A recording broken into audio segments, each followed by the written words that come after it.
Hai semuanya dan selamat datang.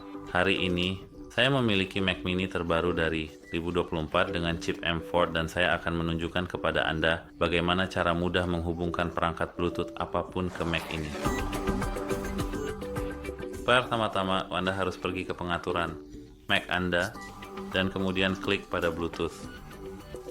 Sekarang Anda harus mengaktifkan Bluetooth ini, dan jika Anda sudah mengaktifkannya, Anda harus masuk ke mode pasangan dengan headphone Anda. Atau keduanya akan menjadi 700.